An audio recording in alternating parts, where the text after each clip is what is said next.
Yay! Yay! Whoa!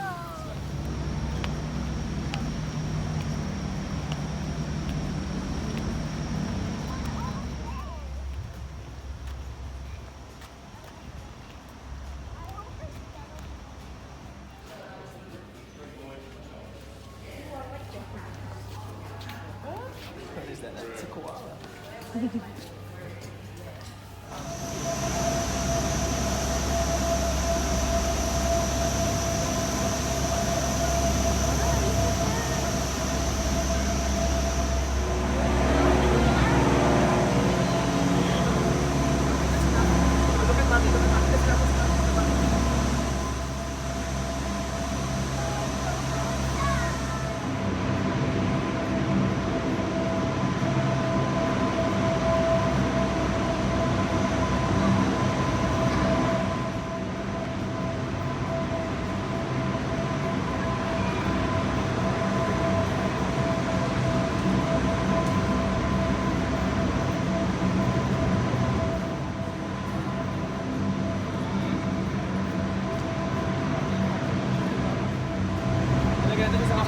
Take a photo of it.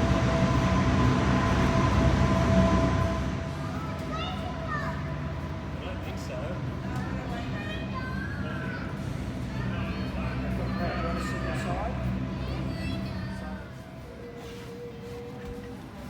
You want to be a pilot when you grow up?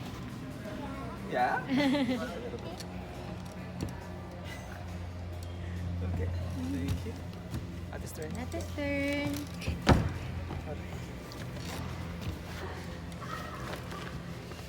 No, stay here, please. Stay here. This side. It smells good. Australia. Okay. Australia did not fly the F1 Legend in Vietnam, but America did. This is a second-hand airplane Look at those dials. with the Americans, which is probably why it's been kept as in a museum. We never flew the F111 in any format at all. So we got them in 1975, and this was the last one.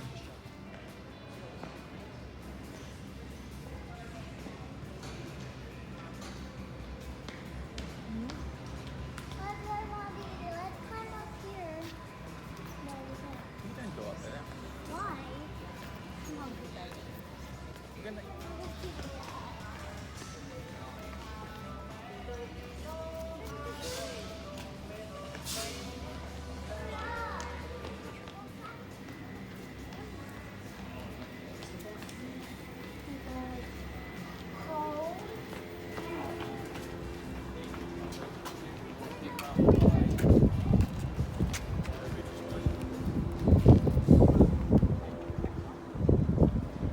Delivered here from Sydney. It flew from Sydney to here in 9 minutes, the shortest 747 flight. So the longest and the shortest.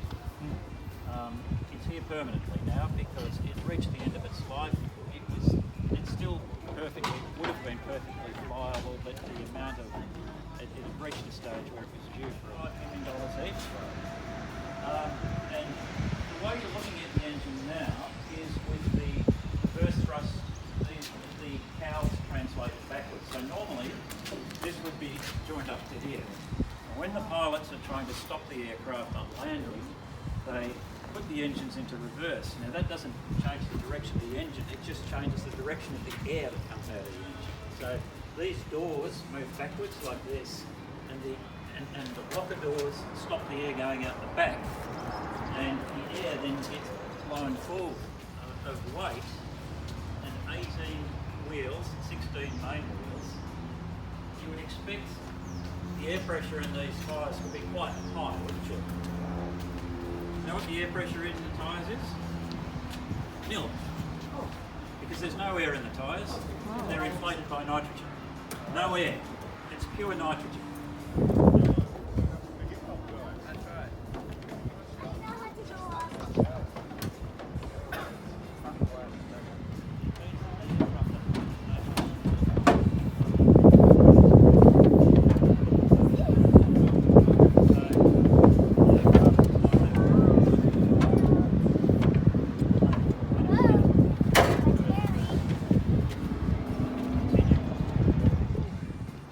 This aircraft because at the same time this was being developed, this aircraft was first built, not this aircraft, but the very first 747 was built in 1969. That was the same year that man landed on the moon.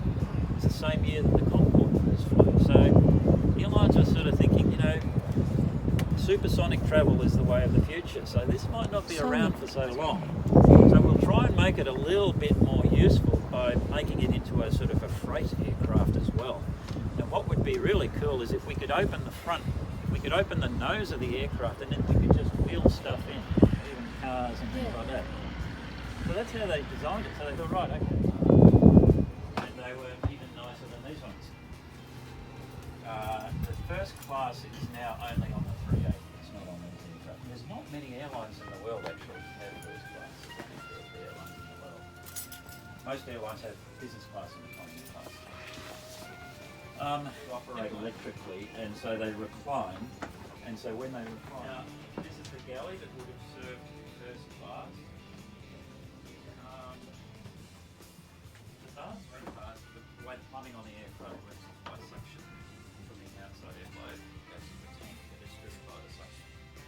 This aircraft doesn't have any suction. March 2015. You see all the crowd on the hillside.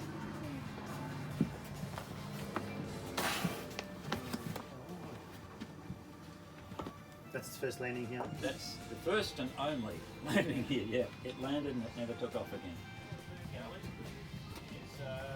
It's providing the meals for all the premium economy and all the business class.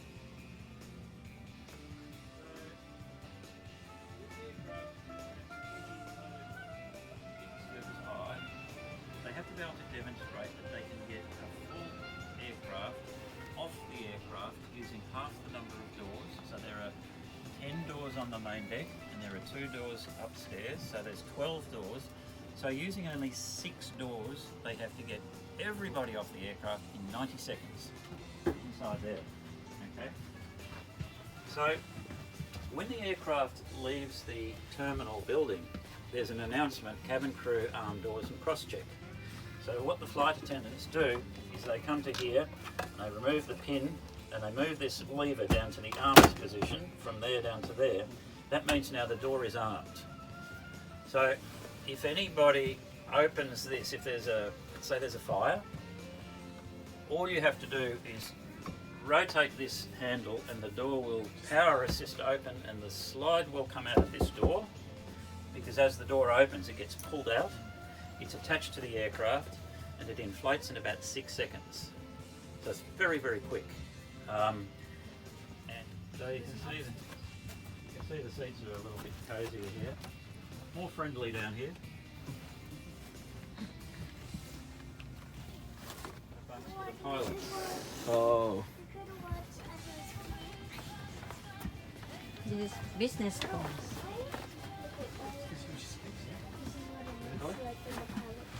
You can have a seat here if you like, Can I sit when I sit down? where the pilot can select whatever displays they want on that screen. Instead of having an engineer scanning hundreds and hundreds of gauges, the pilot can just select electrical systems or hydraulic systems at present. They're blank, but they would normally display all the systems as required. Well, it wasn't when it arrived.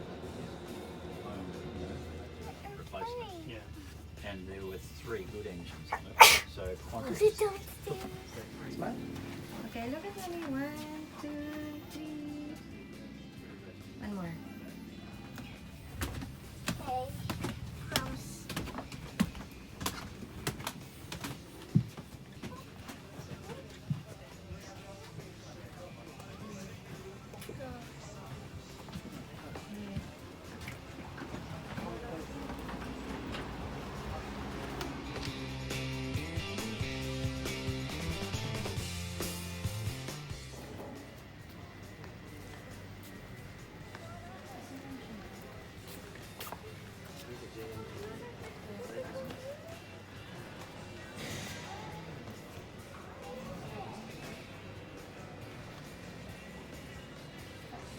This is like chicken nuggets. Yeah, it's like chicken nuggets. It's good. It's yummy.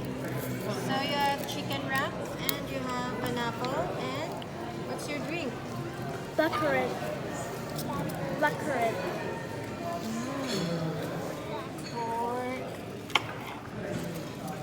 What's this, Daddy?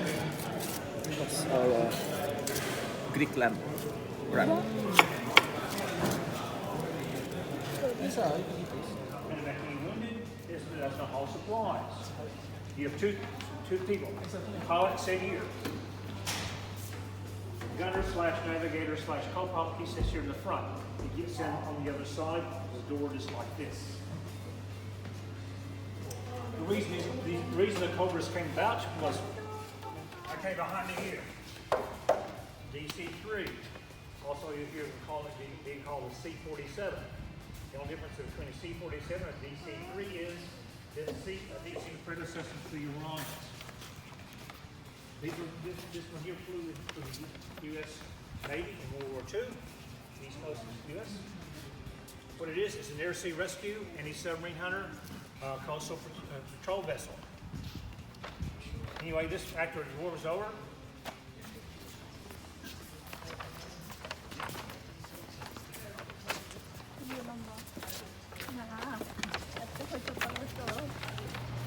resupply, whatever else.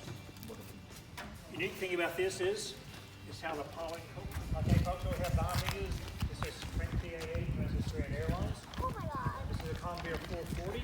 They were built in the U.S. I think to replace the DC-3s.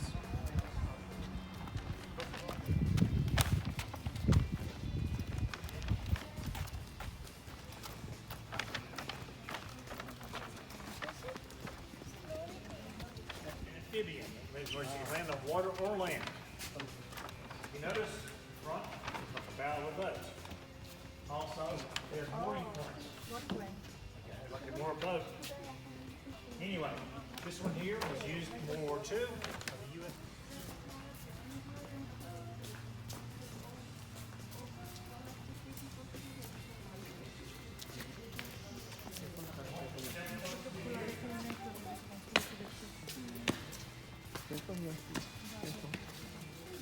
Were used in Vietnam. Resupply and all that. You know, think about the caribous. They can land on 200-meter runway, take off a 220-meter runway. They can haul 32 ground troops. Comes down. It just sits there. This is set for cargo itself. What happens is this comes down, drops down, sort of ramp there.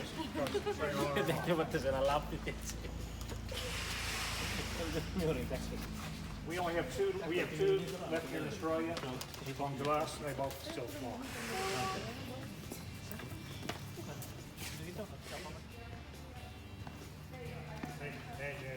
Hey, yeah. When your sponsors give you money, you put the logo on it. Yeah.